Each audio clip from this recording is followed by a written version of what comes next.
translation. We're not going to get into the nuances that we covered last week. Then what do we follow up this beg, this plea of? We follow it up by saying that the path of those who you've blessed. So we're qualifying it now. We don't just want any kind of guidance. We want the guidance of that those people receive, that they made it. And it's not that we're saying they made it. We're saying that you are saying they made it. So when Allah is saying that these people have, a passing score, not just a passing score, but an A+, they are the ones who hit the mark. We're saying we want guidance like of those people that you mentioned to us in the Quran. We want that kind of guidance. Now, when you talk about those who already made it, right? Even the verb that's used over here is talking about that those who you blessed already. It's a done deal. That their salvation or their grade isn't up in the air anymore. It's not a revision period for them. It's like Allah knows that their book of deeds is shut. Maybe their continuous good deeds is still going, but they've made it when it comes to Allah subhanahu wa ta'ala. When we think about this concept in like a regular dunya terms, who do you go to advice for, right?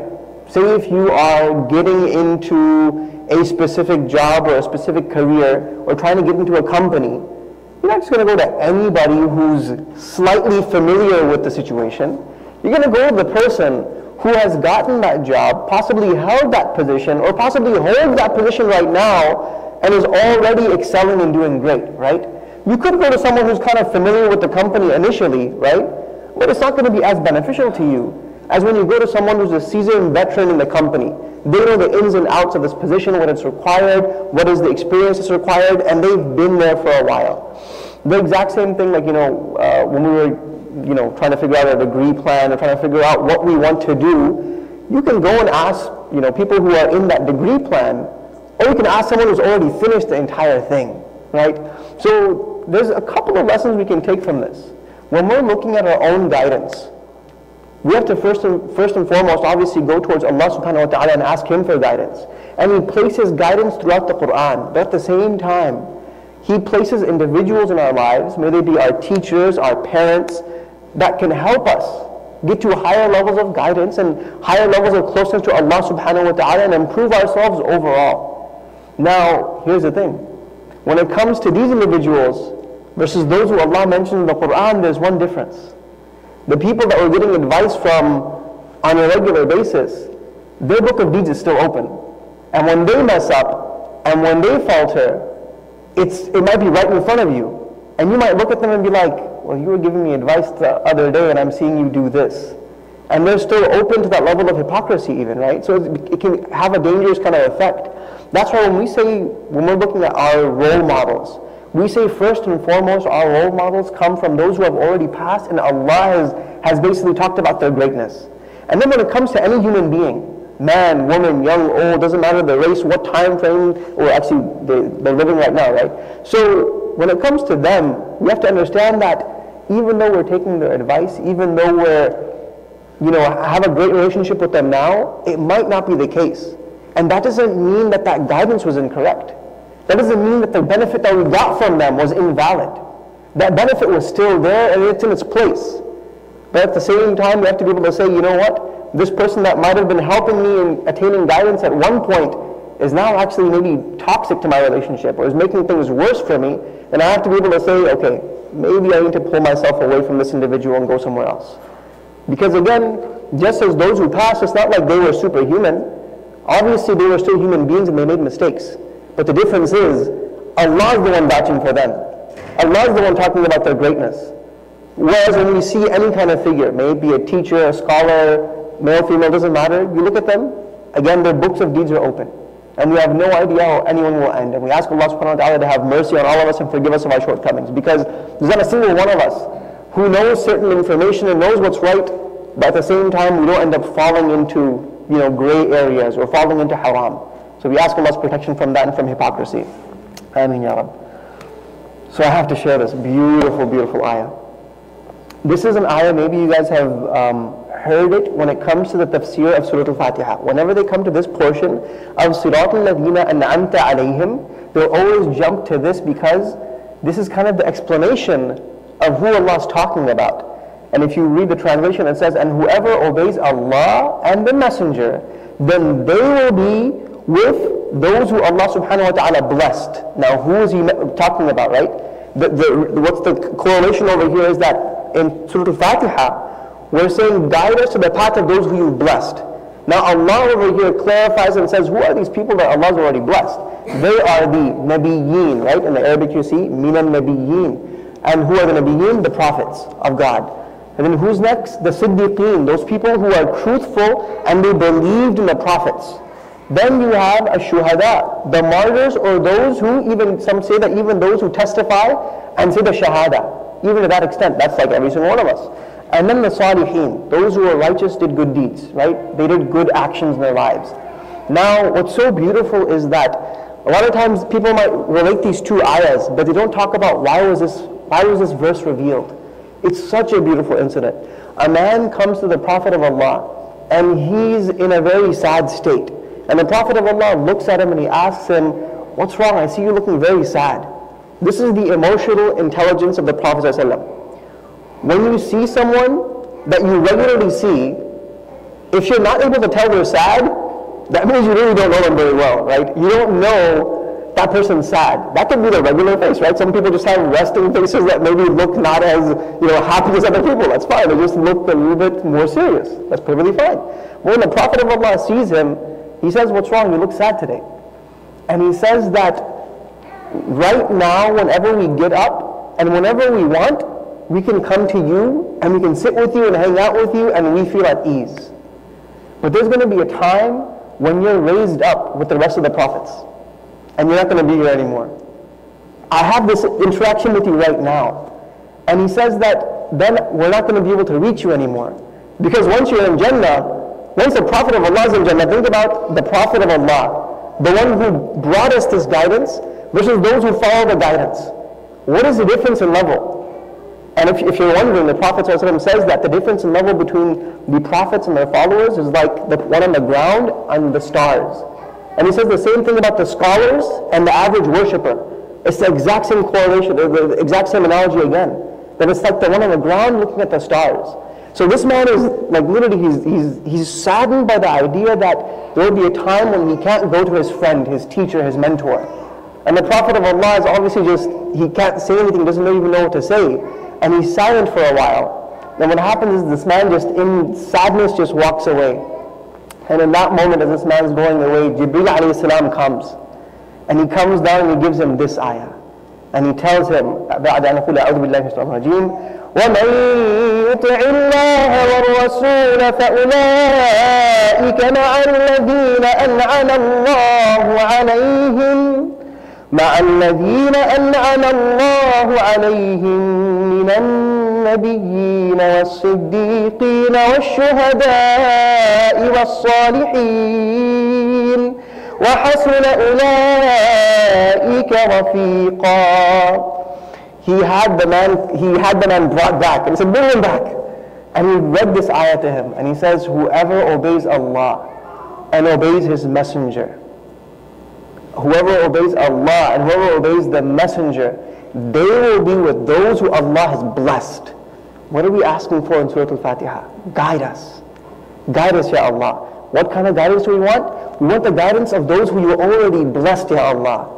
And now Allah is telling us, how do you attain that? How do you attain that level? All you have to do is very simple. Allah gives you a very simple formula. He tells us, obey Allah and obey His Messenger.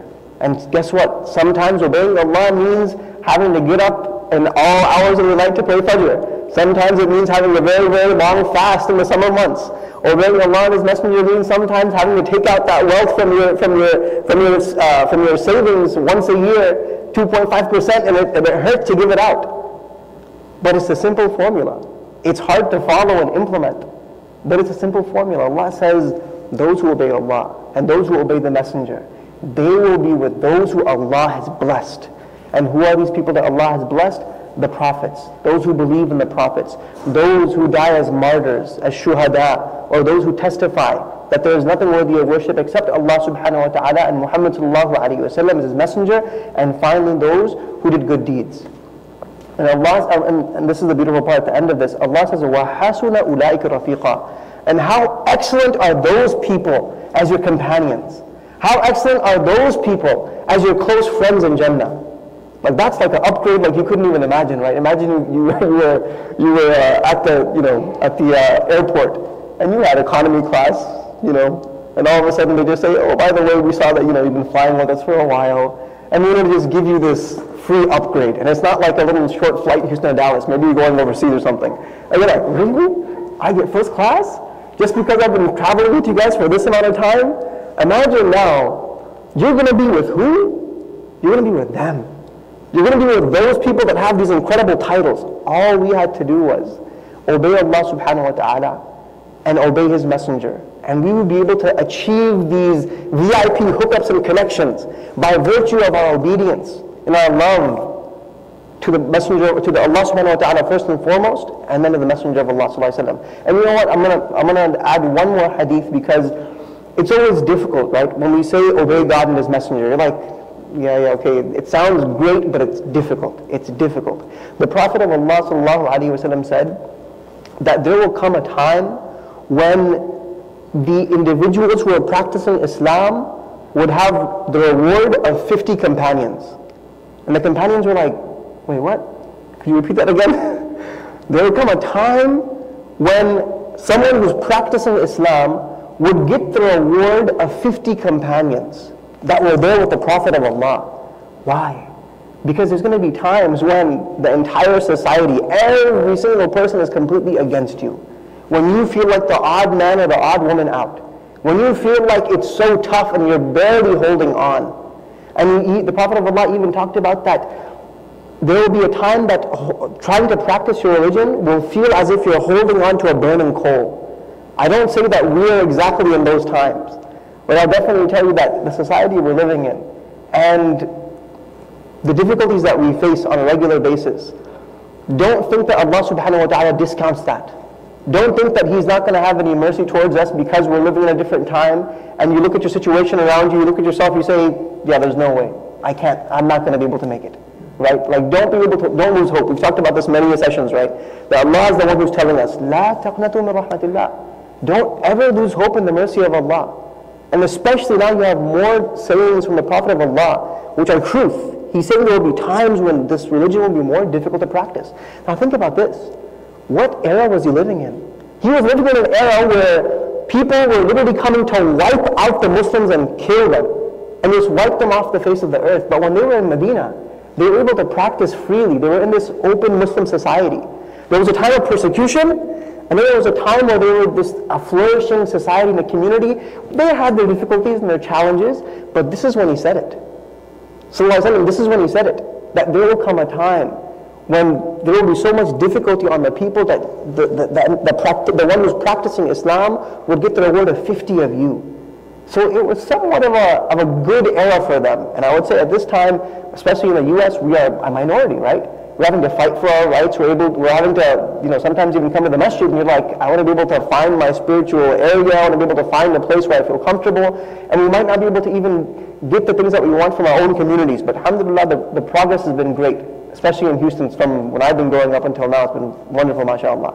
Not to say we don't have things to work on, but alhamdulillah. So I wanted to give this ayah in relation to what we took already from Siratul Ladina An'amta Alayhim. That guide, we're talking about guidance now specifically to the path of those who Allah has blessed. And how do we attain that path? Obey Allah and obey the Messenger. And Allah subhanahu wa ta'ala will give us that free upgrade in Jannah that we desperately would love and care for, that we need inshallah. Now, the next one, غَيْرِ الْمَغْضُوبِ عَلَيْهِمْ وَلَا الضَّالِّينَ. This is the conclusion of the surah.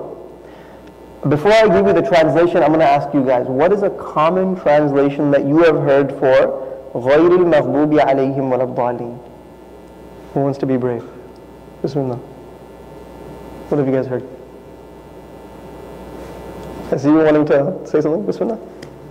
I've already put you on the spot now. Go ahead.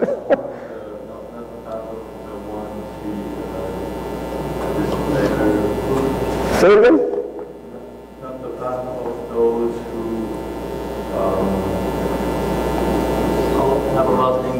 Who have Allah's anger, or those who, I've heard you say the word who you're angry at, who your anger's on, right?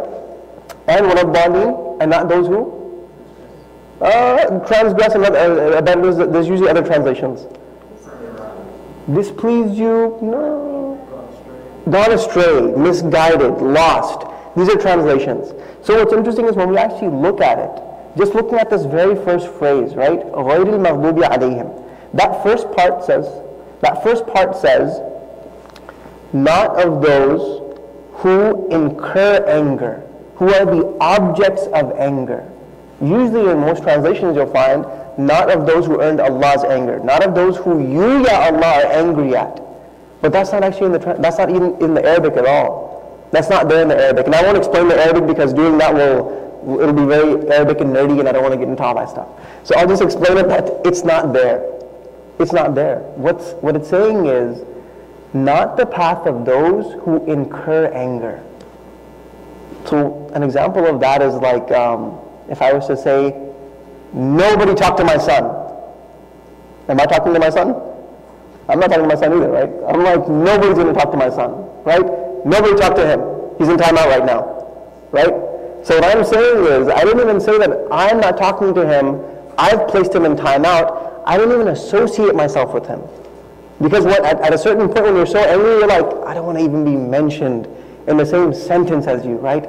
Like me and you can't even be grammatically put in the same sentence. I don't want to even have to deal with this right now. So what's happening over here is that Allah's not mentioning His anger. But what's implied is this, that first off, who do you have to be worried about? Allah's anger first and foremost. That we know that these individuals could be the ones who are receiving Allah's anger first and foremost. Then underneath that, you could also have the angels, you could also have the jinn, you could also have the believers, you could also have the non-believers. Because these people are causing corruption and mischief and all kinds of chaos on the earth, it's not just Allah's anger, but Allah's anger is enough, first and foremost. But they're receiving anger from all different avenues. So when you translate it now, when you hear it, غَيْرِ الْمَغْضُوبِ عَلَيْهِمْ, you're saying not the path of those who incur anger from every which way possible. But most importantly, your anger. But that's not specifically there in the translation. It's understood. It's understood. And then وَلَضَّالِينَ, those who are astray, is a translation, those who are misguided, those who are lost. And we'll talk about maybe what's preferred and what's a better idea, but let's kind of go into this a bit more, inshallah. So, not the path of those who incur anger, nor the path of those who are misguided. Now, some of you might have heard the hadith where the Prophet of Allah ﷺ says that the غَيْرِ الْمَغْضُوبِ عَلَيْهِمْ is one group and وَلَضَّالِينَ is another group, that they are the Jews and the Christians, right? Now what's happening over here is the Prophet of Allah is not saying that this is only this group and this is only this group. That was more so on the lines of a case study.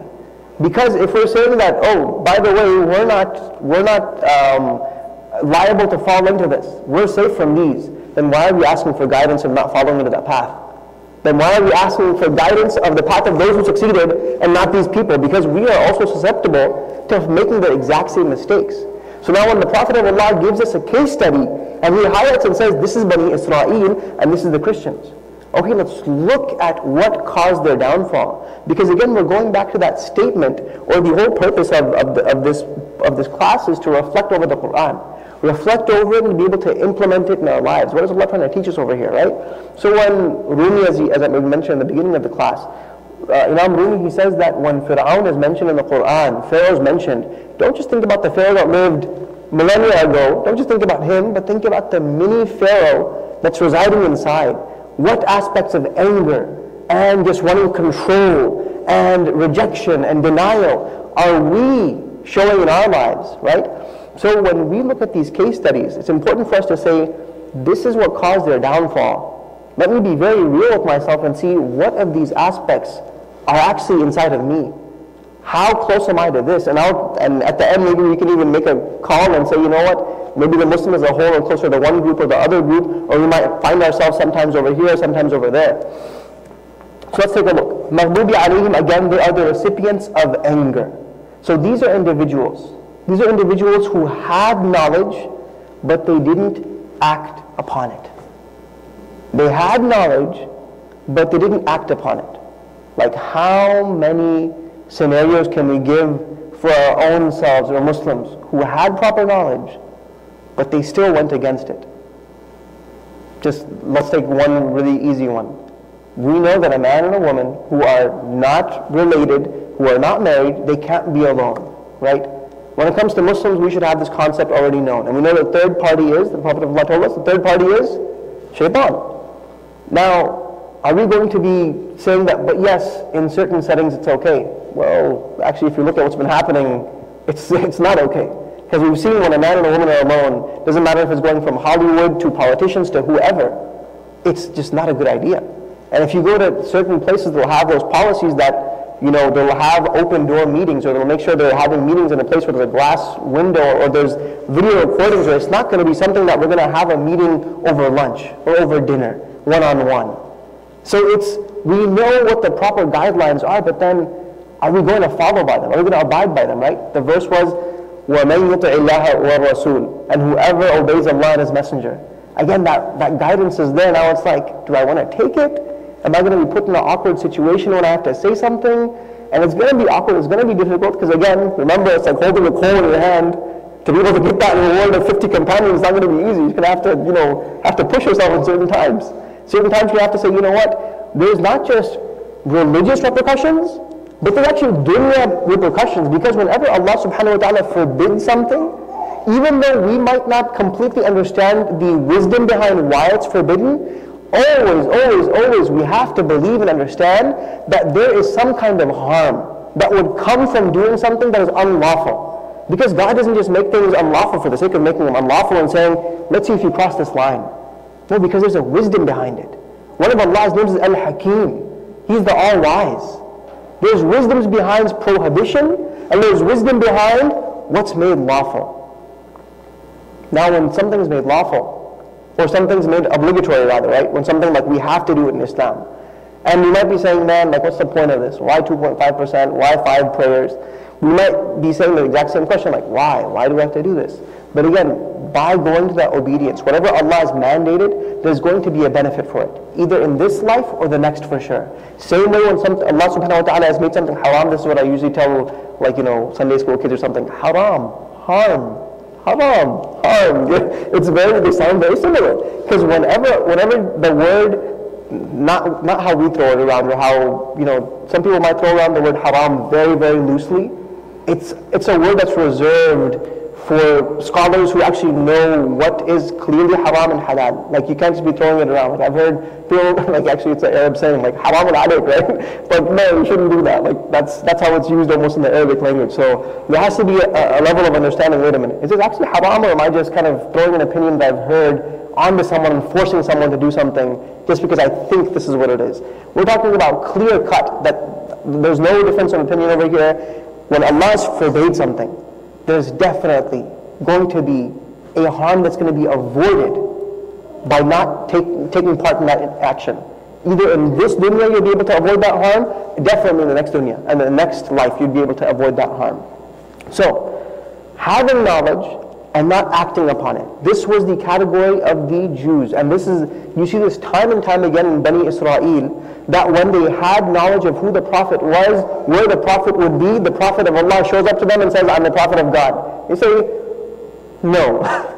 Even though it's written right over here in our book, and they're hiding it, and they had the signs, and Allah testifies to that. And other individuals who were from that religion, they convert to Islam and they say, yeah, it was in our books. We literally saw it right there. It's right there. So time and time again, what's being shown is that they had knowledge. But when it came time to apply it, they were like, well, it doesn't really suit me right now. I don't feel comfortable enough with applying it. The next category, or the last category, is wal-dallin, those who are misguided. So this is talking about those individuals that maybe don't have the proper knowledge, and yet they might not even choose to seek that knowledge out, and what they do instead is just follow their desires. So now ask yourself the question, do we have Muslims in both camps? Do we find ourselves in both camps? That when we know what's right, we know Fajr times at a certain time, or we know Isha at a certain time, we're like, yeah, but maybe if I take a 5-minute nap before I sleep, and before I pray Isha, maybe that'll I'll pray Isha after this little snooze. I'll pray Isha, and then I'll go to sleep. No, it's not going to work out. We know it's not going to work out. Or we know Fajr is going to be at this time, I'm going to keep staying awake till 3, 4 in the morning. Let me go to sleep right around 4 a.m. because I think I'll be able to wake up at Fajr time. You know it's not going to happen. We know there are certain things that realistically it's just not going to happen. So there's times that we fall into that group, and there's other times where we say, you know what, I think I've heard something about this not being okay Islamically, or I think this is allowed Islamically. Let me just go through with it, and then we'll ask questions later, right? Like, that policy doesn't work anywhere else positively, right? Shoot questions, ask later. That doesn't work out either, right? We know that's not the proper methodology, that when there's something that you're not sure about, instead of just going full speed ahead, and then asking questions later, it's not the proper system. Like, I mean, there's a million and one examples I can give you. The most devastating example I can give you when it comes to marriage and divorce, right? You'll hear stories of individuals who they wanted to have a marriage, and they go through a secret marriage or something, or they do this or that. And they're like, oh yes, this is how Islamically a nikah is supposed to be done, or supposed to be done, and they're all making these things based on assumption. And little do they know that once they actually go to someone who actually knows what they're talking about, instead of them just doing things in secret and trying to hide and play with the religion of Allah, they find out that actually you guys weren't even married in the first place. And you guys have been married now for 2 years or whatever it is. And it's very problematic. It's become very problematic. So it can be taken at a very small scale, like something like an ingredient, right, on food, and then it can be taken to something at a very large scale that could have lots of repercussions. So when it comes to both of these things, we're asking this final dua of Allah subhanahu wa ta'ala. Guide us to the straight path, the path of those who you already blessed, not the path of those who earned anger. And why did they earn anger? One of the reasons why is because they had knowledge, but they didn't follow it. We're asking Allah to protect us from that. Ameen ya Rab. And then we're asking Allah to protect us finally, and not the path of those who went astray, who were lost. They didn't have the proper guidance, they didn't have the proper information, and they didn't even care to find it. They were just going to follow their desires and do whatever they wanted to do. And Allah subhanahu wa ta'ala even talks about in the Quran about, have you seen the one who takes his own desires, or takes her own desires as their God? And that's something very, very true nowadays, right? When it comes to objects, materialism, when it comes to social media, when it comes to having this image, when it comes to just being obsessed with something and letting that taking over your life, whatever the flavor of the month is, that is what I'm going to follow, right? And it could be even concepts and even ideologies, right? That whatever this concept is, I'm going to completely wholeheartedly buy into it, and this is what I'm going to follow, and that's it. Nobody can tell me anything. So now, the ending of this, after we say what ad-dallin, is Ameen. Ameen, for those who don't know the translation, the translation of this is basically, O Allah, respond to our prayer. O Allah, respond to our prayer. So whenever you say Ameen in any dua, whenever you hear the word Ameen, it just means, O Allah, respond to our call, our dua that we're making. Now, the final reflect question that we have for Surah Al-Fatiha is to share a lesson that you've taken from Surah Al-Fatiha, something that you've benefited from throughout the course of going through these ayat. It can be either at a single ayah, it could be from a single verse that you remember some lesson we talked about, or it could be something that you're just looking at the entire surah and you have an entire reflection based on what's going on in the surah. So it's totally up to you. We're going to give you guys, inshallah, 30 seconds just to be able to think on your own, whatever you want to share with anybody else, and then we're going to break into groups of 3 or 4 maximum, as we always do, and you're going to go ahead and share, inshallah. And if it's your first time, that's fine. You guys can share whatever you like, or you can just enjoy and listen to everybody else. Okay, so 30 seconds on the clock, just to be able to think about your ideas. And this is the translation of Surah Al-Fatiha from the beginning to the end, minus Bismillahir Rahmanir Rahim. So it's Alhamdulillahi Rabbil Alameen, all the way till Wal Dallin over here.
Okay, Bismillah. You guys go ahead and pick whoever you want to share. Who will share? We'll take one. Let's take one from each side at least first. The other side, who would like to share something first? Sister side? This is the last reflection of Surah Fatiha. Come on, guys. Last one. Whose side first? They actually don't need the mic. They're loud enough that they can hear each other. Whose side first? Whoever. Okay. Any hands? Right here? I just felt like this surah for me really helped me get my things into perspective. Like every day now, I kind of always remind myself, you're accountable, whether somebody can see or not. Allah subhanahu wa ta'ala can see what you do. He hears what you say. So always keep that in mind. It really helps things go better with people, better through the day. It makes the heart feel lighter to know that we have a connection to Allah, that there's an ultimate goal to life here, and that the afterlife is really the end. It's not the dunya. So for me, this surah really made a huge impact on my everyday life.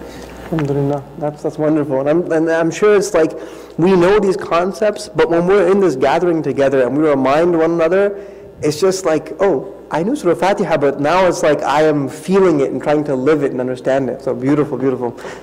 Brother side, don't be afraid of the mic. I'm just gonna like throw it like a hot potato and you guys just move it around however you want. Go for it. Bismillah. I have a funny story to share. So, like, I was fortunate enough to be raised in an Islamic country, but you still can be ignorant. So, even though it was an Indian school, but since it was an Islamic environment, our school prayer used to be the translation of Surah Fatiha. Just instead of Allah, we used God.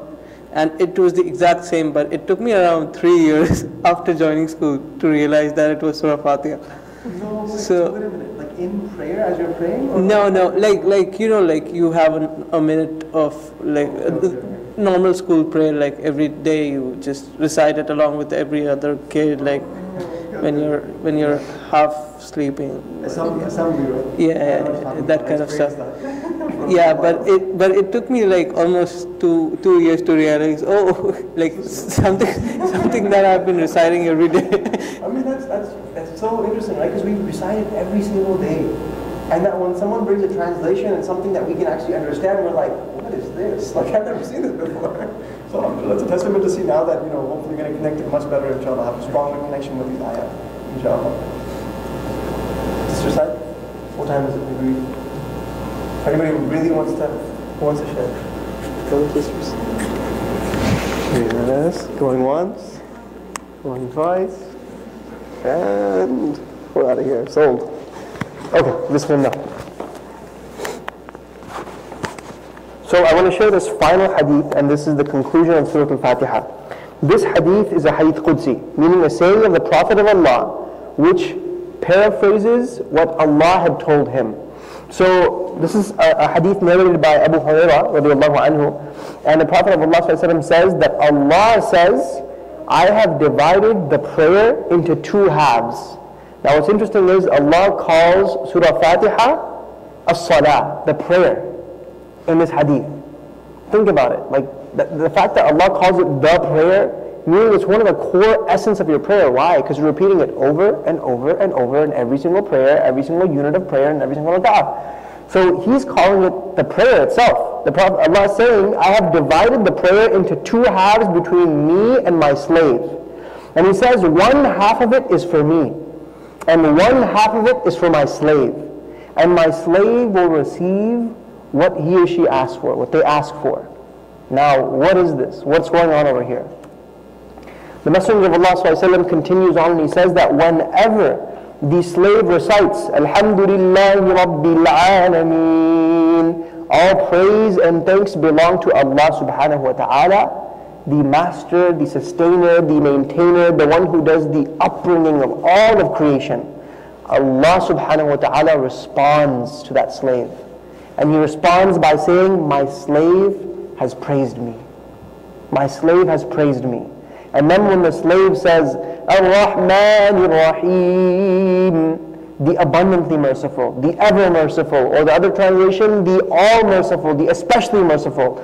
Allah subhanahu wa ta'ala again responds and He says, my slave has spoken well of me. You know, like when, if you ever like encountered parents with kids in school, like they'll be like, my son did this today, or my daughter did this today, right? Or what they'll even do is that you'll go into their home maybe, and you'll see like artwork or like an A+ on the fridge, and it doesn't look like the greatest thing. It's not like, it looks like Picasso maybe did something over there. It's very artistic, very unique, and it doesn't matter what it is, because at the end of the day, when your child does something, you're proud of that child. The fact that they made an effort, they did something. Allah subhanahu wa ta'ala in the other ahadith, the Prophet of Allah says, Allah brags, Allah boasts about His slaves to the angels. And He says, look what my slave is doing, look what my servant is doing. This is one of those instances. This is not saying my slave has praised me. When you take the emotion out of it, you're like, my slave has praised me. No. Allah is saying, look, with all the difficulties in their life, with all that's going on around them, my slave has praised me. And then He says, what? My slave has spoken well of me. They could be doing something else. They could be ignoring my blessings. They could be ignoring me, ignoring the obligation. But Allah goes on. And then the Prophet of Allah says, and then when the slave says, Maliki yawmiddin, Maliki yawmiddin, Allah subhanahu wa ta'ala responds and says, my slave has mentioned my magnificence. And then the Prophet of Allah says, when the slave says, إِيَّاكَ نَعْبُدُ وَإِيَّاكَ نَسْتَعِينُ, Allah responds and He says, this is for my slave, and my slave will have what they ask for. Meaning, what are we saying over here? We're saying we worship You alone, and we ask Your help alone. Allah's help is what we're asking for. We're admitting that we worship Allah, and we're asking for His help in this ayah. And Allah says, they will have this. And we talked about it, right? The response to our dua, our call to Allah subhanahu wa ta'ala, our plea to Him, it'll be answered either right away, later on in this life, or it's stored up in the hereafter in a much better fashion. There's not a single time when Allah is ignoring your call. There's not a single time. And it could be you're feeling that Allah is not responding to you right away because there is a benefit, there's a wisdom that we don't understand. And it's hard for us to understand that concept and to be able to be comfortable with it and say, you know what, Allah has my best interest, always, always, always, always. And I might say that why am I in this situation right now? But I have to understand that Allah always has my best interest.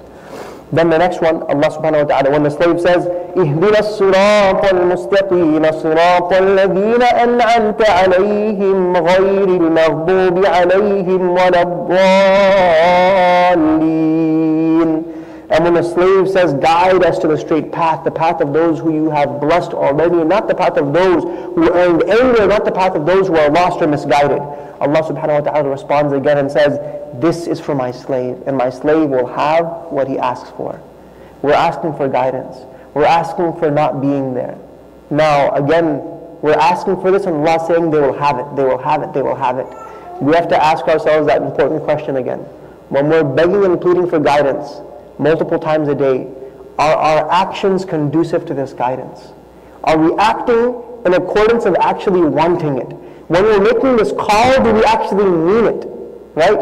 I gave you the example last week as well. Someone says, I got to go on a diet. I got to start going to the gym. And you're like, well, Thanksgiving's coming up. You have Christmas holidays. I'm going to have time with family. Maybe I'll think. And you keep putting it off, and you keep putting it off, and you keep putting it off. Does that person not want to lose weight? No, they do. But they don't want it bad enough, right? They do want it, but they don't want it bad enough yet. So when I ask any Muslim, ask myself the question, ask yourself the question, do you want guidance? And you're like, yes, I want guidance. I want God to guide me.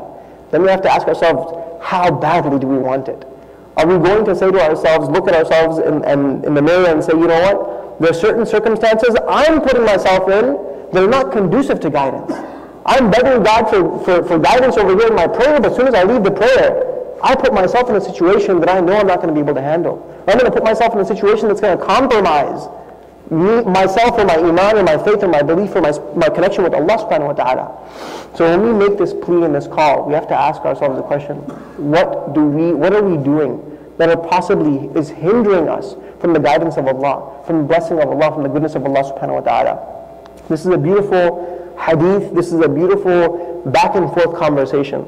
This conversation doesn't happen only on the days of Hajj. This conversation doesn't only happen on the last nights of Ramadan. This conversation doesn't happen between us and Allah only on the Friday prayer. This conversation happens every single time you read Surah Al-Fatiha. Allah subhanahu wa ta'ala is not just responding to when the Imam is leading it, but when you and I recite Surah Al-Fatiha, Allah responds to us over and over again. And it could be that our recitation or our reading, it has no conviction. But Allah is still giving that response. It could be that we have no conviction when we're reading and we're just Alhamdulillah Rabbil Alameen Ar-Rahman Ar-Rahim Maliki Yawmiddin, and you're just going through it. But those responses could be coming. And it could be that our action or something that we're doing is holding us back from that guidance. So we ask Allah subhanahu wa ta'ala to remove those things that are keeping us away from His guidance. And we ask Allah subhanahu wa ta'ala that we can start doing those things and putting ourselves in situations where we are making ourselves open to the guidance of Allah subhanahu wa ta'ala and the mercy of Allah subhanahu wa ta'ala. Okay, Surah Al-Asr. Wal-Asr. Bismillah. Bismillahirrahmanirrahim. Wassalatu wassalamu ala rasulihi wa ala alihi wa ashabihi ajma'in. First of all, I want to congratulate you guys on completing Surah Al-Fatiha. Perhaps you never expected it to take that long. But as we mentioned at the beginning, when there are books of tafsir written on the entire Quran, there's also books of tafsir, hundreds and hundreds of pages written simply on Surah Al-Fatiha. And so, we got to recite it one and to finish it off, Mahad will... There's no way we can finish Surah Al-Fatiha without reciting it together now, after that we've understood what it means. So you can look at the translation, and I'll kind of put like an ending mark. I'll recite, but you guys recite afterwards. Now remember, recite as if you know Allah's responding. Don't give me any of this, Alhamdulillahi Rabbil Alameen. Don't give me that, okay? I just give you this beautiful hadith, and you're going to give me Alhamdulillahi Rabbil Alameen, Ar-Rahman Ar-Rahim, like you're at Sunday school and I'm forcing you. Don't do it. Give me what you got, inshallah. That's what you can give me, inshallah. أعوذ بالله من الشيطان الرجيم. أعوذ بالله من الشيطان الرجيم. بسم الله الرحمن الرحيم. بسم الله الرحمن الرحيم. You can give me more, inshallah. Go ahead. الحمد لله رب العالمين.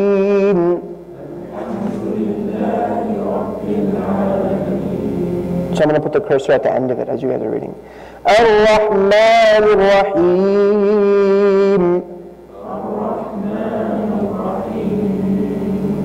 مالك يوم الدين. إياك نعبد وإياك نستعين.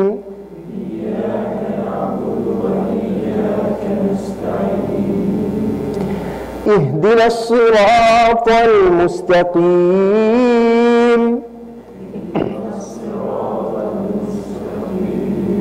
صراط الذين أنعمت عليهم.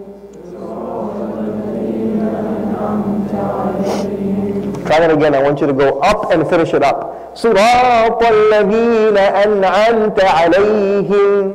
صراط الذين أنعمت عليهم. Now take it down. غير المغضوب عليهم ولا الضالين.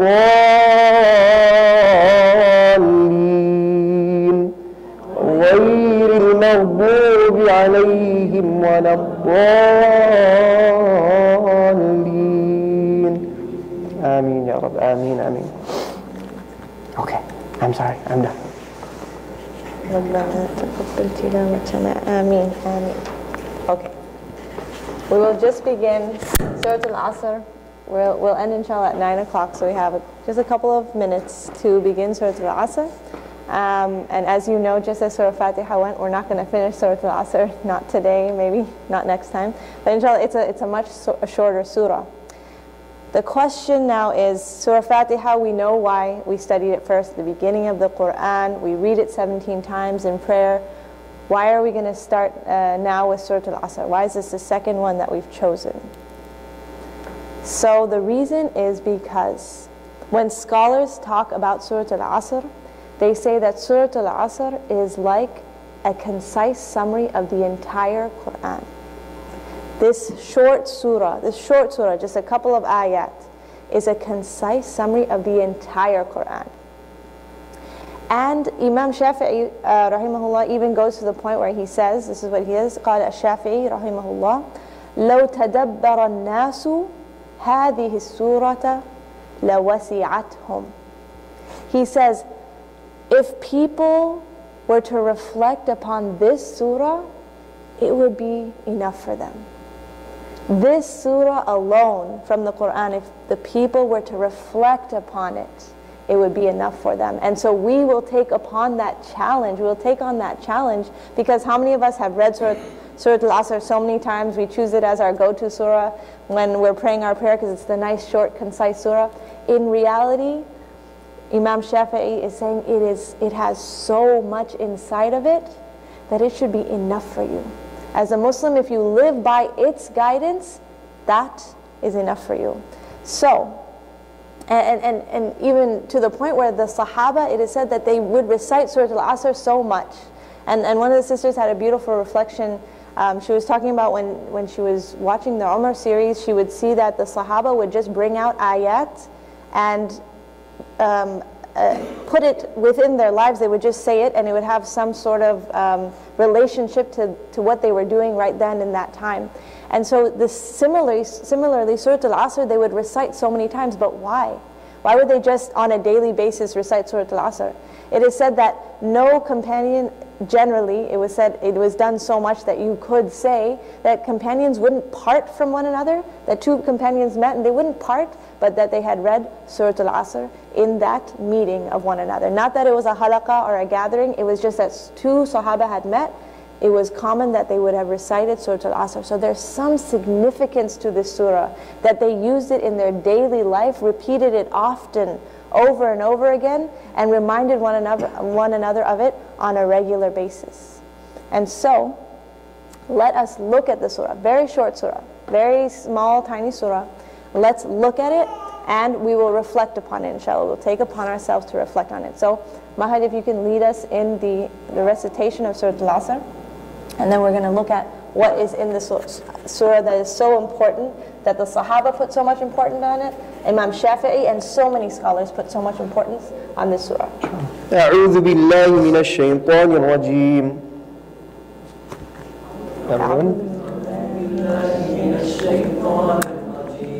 You guys are going to read it with passion once you understand the meaning, I guess. That's what you're waiting for, right? You're like, you didn't teach us the meaning yet. بسم الله الرحمن الرحيم والعصر إن الإنسان لفي خسر والعصر إن الإنسان لفي خسر إلا الذين آمنوا وعملوا الصالحات إلا الذين آمنوا وعملوا الصالحات إلا الذين آمنوا وعملوا الصالحات وتواصوا بالحق وتواصوا بالصبر إلا الذين آمنوا وعملوا الصالحات وتواصوا بالحق وتواصوا بالصبر. Okay. So we'll take a look at the translation. Let's take a look at the translation, and then what I'm going to ask you guys to do in your groups is try to figure out why did people say this about Surah Al-Asr. So ayah by ayah, wal asri, by time. And it is not just simply by time. This wow is of swearing. So Allah is swearing by time. Innal insana lafi khusrin. Certainly, man is certainly in loss. There's more emphasis than just translation often puts. So certainly man is in loss. Allah swears by time. Certainly man is for sure in loss. إِلَّا الَّذِينَ آمَنُوا, except. So every one of mankind is in loss except those who believed. وَعَمِلُوا الصَّالِحَاتِ, those who did good deeds. And وَتَوَاصَوْا بِالْحَقِّ, those who advised one another to truth, وَتَوَاصَوْا بِالصَّبْرِ, and those who advised one another to patience. So take a look at this surah, And perhaps we'll end off with this point. You guys will do your reflection in your groups, and then we will end off with seeing the importance of the surah just as a general. What do you think, after looking over these ayats, why do you think so many scholars consider the surah enough for them? If you were to live by the surah, it would be enough. Okay, so first think about it for yourself, and then take 5 minutes, inshallah, in your groups, and let's see, can we try to extract the amazing importance of the surah that the scholars have extracted? I am almost certain that you guys will, inshallah. So take a few minutes, and let's try to see the reason that they saw this as enough.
Okay, so I'm not going to give you the answer. There'll be a cliffhanger for next week, but I want you guys to give me your answers. That's what I'm more interested in. So who would like to, and there's not that there's a particular answer, there's lots of answers. I won't give you the answers of the scholars until we get into it next week, but I want to hear what you guys thought. The brothers are talking about the space-time continuum and Star Trek and all this good stuff. No, they weren't talking about that, mashallah. What's up? Who's once again? Whatever y'all want, this one. They're pointing right there as well. I'm just going to put this and you guys just pass it around. I think that, at least what I pointed out, is that the word patience here is very important. In that everything that's mentioned before it would not be possible without both being patient with yourself and being patient with others. Just to have the stability in your faith, because it can go up and it can go down, and without the patience, you grow impatient, things can spiral really quickly. Back even the hadith about like holding on to that cold, like you have to have some forbearance and patience and be able to work through it, mashallah. And also I wanted to say that the focus on advising that not to have too much of an ego to think that you can do all of this alone. Done.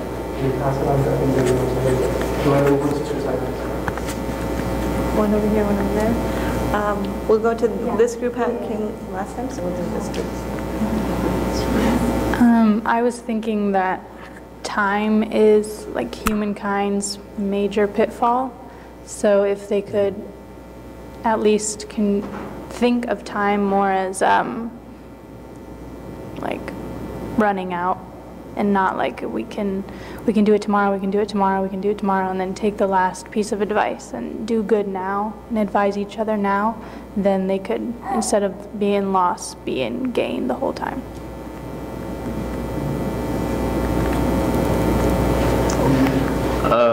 I'm going to share on behalf of our group, I guess, because we had 4 different reflections, and all of them very unique. What I gathered from it was every moment is precious. So I was looking at time as down to the millisecond. You have to value every single second. There's so much time that goes by wasted in a day, and there's so much, fluff throughout the day that is not really important at all. And this is the surah is focusing on what is important and what will guide us. And Brother Musa, is that right? Yeah. Brother Musa, he brought up the question of maybe time isn't down to the millisecond. Maybe it's all of time. And being that it's not specified, maybe it's referring to all time for all of humankind. If this is, a general guideline for all of mankind, not necessarily down to the millisecond, but as a whole era, a whole time period, for all of existence. And Zubair brought up a good point as well. He specified the order of the 4 items that are mentioned in the last ayah, and the very specific, well, I'll let you explain. It was your...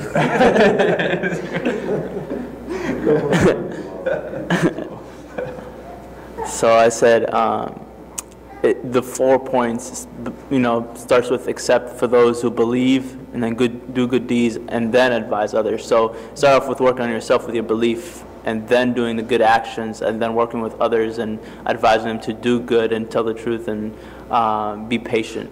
So in a way, kind of work on yourself first and help others, but also remember that, the importance here is that it's not just for you, it's for all. Yeah. And then share the one you had about focusing on the loss. That was another one of your focuses. That was the first thing you said. Which one? He's like, I know what I said. You love that Oh yeah, yeah. So I was kind of trying to answer the question on why is it enough, and so Dr. Muthanna's class he always mentions that it's the Quran is either giving you a rule or the story or an example. And so if you look at all of those, usually they're trying to give you guidance. And the guidance is, to the way of Allah, the path of Allah. And so if you do not if you're not a believer or you don't do good deeds and you don't, advise others, you're definitely at loss at the end of the day. You're not going to, on the path of Jannah, you're going on the path of Jahannam. So it's, in a way, it's a kind of collective of the whole Quran and telling you, if you don't do these, you're not going to. So. SubhanAllah. Honestly, what did I say right before this? If you took 5 minutes, as we talked about Surah Fatiha, if you take 5 minutes to reflect, I would guess, I would hope, or maybe I wouldn't imagine this, but this is what I'm seeing right here in front of me. These are the points that are mentioned by the scholars of tafsir. So many of the points you mentioned, we're going to go in depth, but you hit them on you hit the nail on the, you hit the head, nail on the head. You hit them, okay? You hit the points exactly, literally almost every single point.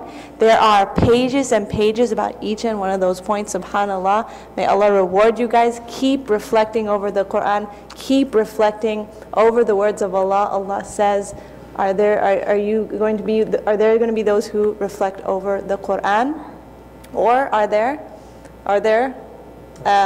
locks upon their hearts? And we are unlocking our hearts, inshallah. We are slowly learning to reflect over the words of Allah and getting to the same conclusions that, subhanAllah, scholars of the deen have gotten to. So inshallah, we will go into more depth about Surah Al-Asr within the next few classes. أقول قولي هذا واستغفر الله لي ولكم جزاكم الله خيرا. السلام عليكم ورحمة الله وبركاته.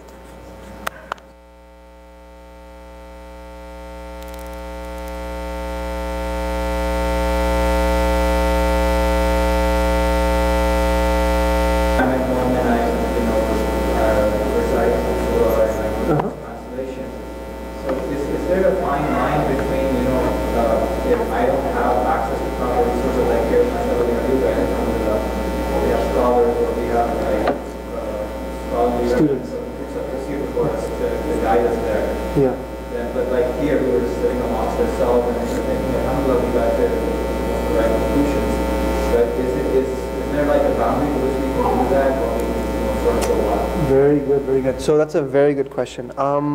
When it comes to reflecting over the Quran, right? It's like any, imagine any speech or any kind of statement. To reflect over it, you have to first understand it, right? If you didn't understand it, you completely misinterpret what the speaker or the author intends. So that's where having a translation and even them looking into a commentary will give you a better idea. Instead of just looking at a translation, and I already told you guys 2 translations to look at. And if you're looking at a translation where you're like, I don't know what this means, then pick another translation. What are the 2 translations I told you guys? Anyone remember? No one? Maybe I didn't tell you, I forgot. Maybe I tell everybody about the translations. There's 2 translations. One of them, the one I would recommend for you guys is Mas Abdul Halim. It's the Oxford Press. I think almost all the Quran apps now have that. If not, I'm sure you can easily find a Quran app that has that, or you can buy the soft cover. I think it's on Amazon, it's still available. It is Oxford Press, Mas Abdul Halim. He's a professor who's still alive and he teaches in Oxford. One of our mentors and our teachers did his PhD with him, and he's an incredible, not just a translator of the Quran in modern, understandable English and language, but he also has done so many other resources that are incredible as well. So Mas Abdul Halim, Oxford Press, the easiest translation. If a non-Muslim asks, that's what you send them. Don't give them older translations that'll be difficult for them to understand. Mas Abdul Halim, Oxford Press, that's one. If you're an Arabic student, if you're studying with Dr. Muthanna or having Arabic classes anywhere, I would recommend the Clear Quran by Dr. Mustafa Al-Khattab. even this is great for non-Muslims and going into it. I've extensively looked at both of them. I really enjoy both of them. But if you're an Arabic student, for sure look at the Clear Quran over Mas Abdul Halim, because the Clear Quran, he does a lot of great things in there to kind of give you the full picture of the ayah. And it's not confusing. That's the good part about the Clear Quran, that it's clear. It's not like some confusing thing where it's like, oh, he's saying this for Arabic students. No, it really benefits Arabic students, but even for non-Muslims, it's like, it's a hard pick for me. Like, I always kind of go more towards the Clear Quran because I just love the way he translated it, mashallah. But both are really good. They're very clear. Now, here's the thing though. There will be times when you will look at the translation and you look at it and you understand the English and you're like, I understand what this sentence means. I don't understand how it's applied, what it's referring to, what's going on over here. The sentence makes it like, you read your biology book or you read something, you're like, I speak this language, I know what it's saying, but I don't understand what it's really trying to convey over here. That's going to happen in translations because Allah subhanahu wa ta'ala himself says there are certain ayat that are clear, that are not ambiguous. When Allah says Allah is capable of doing anything, Allah sees what you do, Allah hears what you do. Whoever places their trust in, whoever is God conscious, Allah will make a way out for them in every single affair, in every single matter. Like, you don't need to read a tafsir to be able to further understand the base concept. But to really enjoy it and go to the depth of it, yes, reading a commentary will make it even more enjoyable. But there'll be other verses and it's like, oh, I'm not really sure what it's referring to over here. This is where you refer to a commentary. The only English commentary that I know of that I would recommend, and it's very extensive, is called Ma'arif al-Quran. So that's M-A-A-R-I-F-U-L. I'll say it again, M-A-A-R-I-F-U-L, Al-Quran, A-L-Q-U-R-A-N, right? This was written by Mufti Shafi Uthmani, who is the father of Mufti Taqi Uthmani, who is a very well-renowned scholar right now in Pakistan. And his father is the one who wrote this in Urdu, and it was translated into English. So even though it was written in the 70s, in terms of the commentary, it's excellent. It's excellent. It's about 700 pages, roughly 600 to 700 pages per volume, and there's 7 volumes.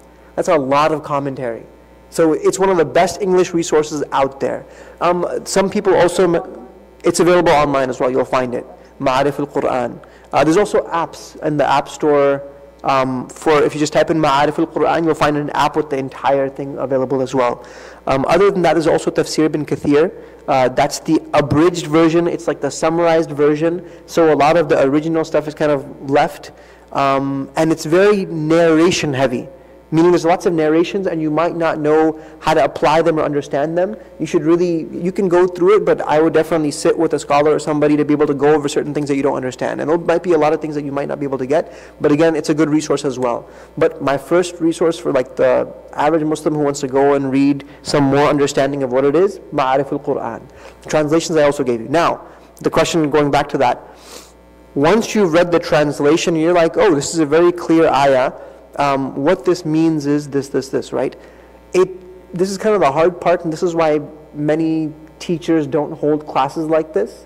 Because when you do this kind of class, you have to have at least someone who studied a little bit to be able to guide the discussion, or if there's some points being mentioned that might not be correct Islamically, or they might not be right in terms of our theology, or someone mentions a point. Maybe not you guys, because maybe you've been studying Islam throughout your lives in Sunday school and all this, but when you go talk to somebody who maybe, a young child, because we've done this kind of program with middle schoolers, high schoolers, even elementary school kids. At the same time, when they're talking about it, they might be like, well, I think Allah, and they might not have a good grasp of who Allah is in terms of His mercy and the attributes of Allah and who Allah is, and they might say something which is incorrect, but it's okay because we're there for that teaching moment to be able to show them how it is. So when you go home and when you have these ideas, you might be able to find them in the commentary that's there, but also the benefit is if you learn Arabic, you have access to now like hundreds and thousands of commentaries. But in English, it's kind of limited. You literally have maybe 2-3 sources, that's it, in the English language, to be able to understand tafsir, the understanding of that language. Isn't that that's kind of sad? Like, you would expect there to be so many more books out there to be able to help you understand what the Quran means. There's very little resources. There's very little resources when it comes to the English language for this. We actually wrote a 175-page resource. It's kind of, the recording's done, right? Shut that recording off. We actually wrote 175